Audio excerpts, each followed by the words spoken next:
ra nước ở đây cực kỳ là tặng như này. Mát nhỉ? Cho hăng nhỉ? Cái này nguyên ra cái hồi xưa của người ta cũng có bóng điện các thứ nhỉ? Chỉ qua đầu gối thôi nhưng mà mát lạnh luôn. Đấy, đây ạ. Có ai muốn được không? Mát lắm. Tất cả mọi cái cảnh đẹp cũng đã có trong hang động này. Nó đều là tự nhiên chứ không có một cái gì là nhân tạo cả đâu bạn. Cho nên mọi người ở ngay cái vị trí này, mọi người lại còn nhìn thấy một số cái hình ảnh liên quan đến câu chuyện mà bố mẹ của ca trong truyền thuyết nữa cơ. Chắc ai cũng biết bố Lạc Long Quân và mẹ Âu Cơ đúng không ạ? Ở đây có cái bọc trứng này mọi người này. Đấy, được ví như là cái bọc trứng của mẹ Âu Cơ và bố Lạc Long Quân. Ở phía bên này có hình ảnh của một người phụ nữ đang ngồi rất là hiền lành, được ví như là mẹ Âu Cơ của chúng ta. Và cả cái khối nhũ đá rộng dài đây đang đứng tận trước mắt chúng ta, kinh tuyến rất là đẹp như thế này, kéo trải dài đến tận dưới đây, được ví như là thân hình hóa rồng của bố Lạc Long Quân các bạn nhá. Và mời các bạn được sau quay sang bên này ạ, để mọi người sẽ nhìn thấy ở cái tảng đá nguyên khối này, ở cái nhũ đá này có hai hình ảnh giống như hai người đang cõng con. Có 50 người con được cha cõng xuống biển, 50 người con được mẹ cõng lên núi. Tất cả thì đều là tự nhiên cả thôi, không có một cái gì là nhân tạo. Ở phía trên đỉnh đầu của mình đây này, bạn ơi, bạn váy trắng bạn đứng sang bên này này để bạn nhìn rõ hơn. Bạn nhìn sao ấy, đó, chúng ta nhìn lên đây để chúng ta mới nhìn thấy các cái nhũ đá của chúng ta ở đây. Nó được tạo thành như là những cái ô, cái lọng để che chở bảo vệ cho chúng ta khi chúng ta lên hang động này tham quan. Rất là ý nghĩa, rất là tuyệt vời đúng không ạ?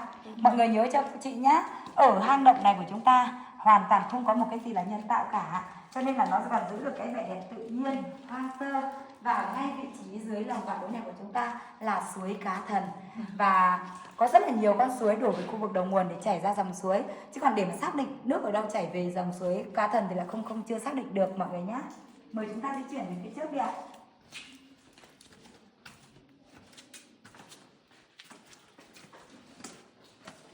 Rất là tự nhiên, rất là ý nghĩa, rất là đẹp. Chúng ta di chuyển sang bên đây để có chú chim cú mèo cho mọi người ngắm. Đây, ngay đây em ơi. Đây này, thấy chưa?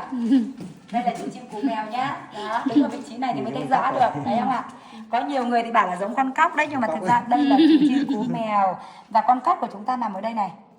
Đây mới là con cóc này. Đấy, con cóc thần đây nhá, ở dưới đây này. Ở đây là có con hổ. Và có cả cái nhũ nhỏ nhỏ đây gọi là rắn thần nhá mọi người nhá.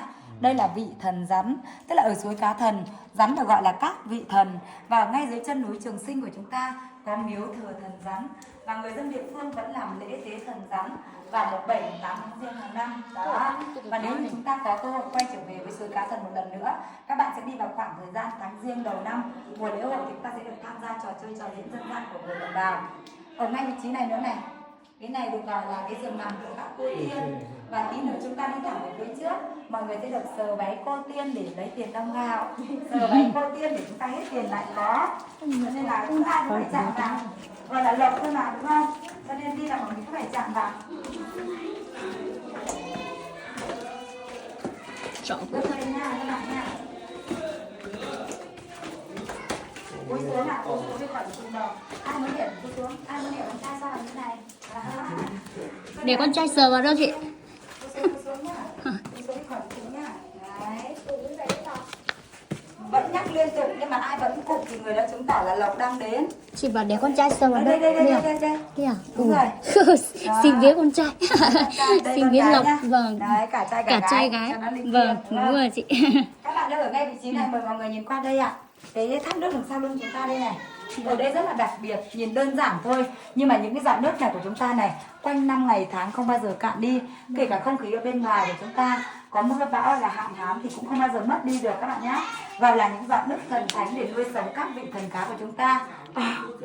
Ở ngay vị trí này có hình ảnh chú cá thần nhá, thấy không ạ? Chú cá thần đang bơi lội ngược dòng đây này. Con đầu cá này đang uốn lượn đây ạ. Gọi là cá của chúng ta giống như ở dưới suối, lúc nào cũng hướng về khu vực đầu nguồn, để có những cái gì biến động xảy ra thì là cá sẽ ngay lập tức bơi đi vào bên trong. Còn đứng sau lưng chúng ta cái dãy núi này nhá mọi người nhá, không phải là đàn đá mà cũng không phải là thác nước. Ở cái vị trí này gọi là váy của các cô tiên, cho nên là mọi người ai di chuyển qua cũng có quyền chạm tay sờ tay nhẹ nhàng vào váy của các cô tiên để chúng ta gọi là lấy tiền đong gạo. Sờ váy cô tiên để hết tiền lại có. Các anh con trai thì chả thấy muốn sờ váy tiên, nhà sờ vào váy đây là váy lá này. Em muốn sờ cả váy được. Sờ váy cô tiên xin lộc, xin tiền, xin vàng. Để chúng ta chạm nhẹ nhàng sờ váy làm phép thôi. Mời hai bạn nam chạm vào váy ngắn đây này. Váy ngắn ngược lên mà chả thấy chân đâu.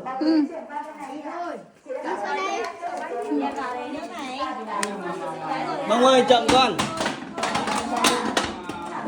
Không sao nhá.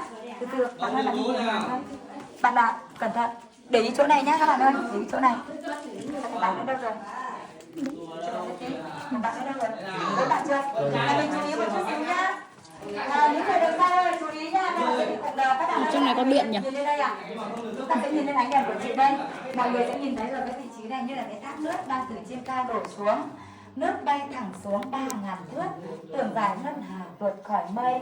Nhưng mà bên cạnh thác nước này, đằng trước đằng sau cùng nhìn nhá, có cái hình ảnh giống như là tượng Quan Âm Bồ Tát ngồi đây này các bạn này. Thấy không ạ? Cảm giác như là tượng Phật đang ngồi trên cái đài sen, đang niệm Phật để ban phước lộc cho chúng ta. Chúng ta di chuyển qua bức tượng Phật này là chúng ta thấy ánh sáng của cửa mẹ là cửa bên kia rồi.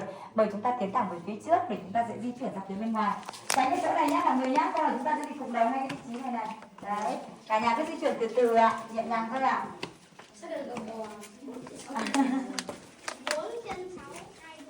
Cẩn thận nhá, trên đỉnh đầu nhắc liên tục. Ai vô tình chạm vào nhũ đá thì có nhiều lộc nha. Ai cố tình chạm vào thì là lúc đấy là không có lộc đâu. Em cẩn thận cái đầu nhá. Ai lên trước thì nhìn ngược lên đỉnh đầu nha, nhìn ngược lên đỉnh đầu ta thấy nhũ đá rất là đẹp đây này các bạn này. Đấy, mọi người cứ từ từ nhìn sang bên này đi, nhìn sang bên này rất là đẹp đây này. Đấy.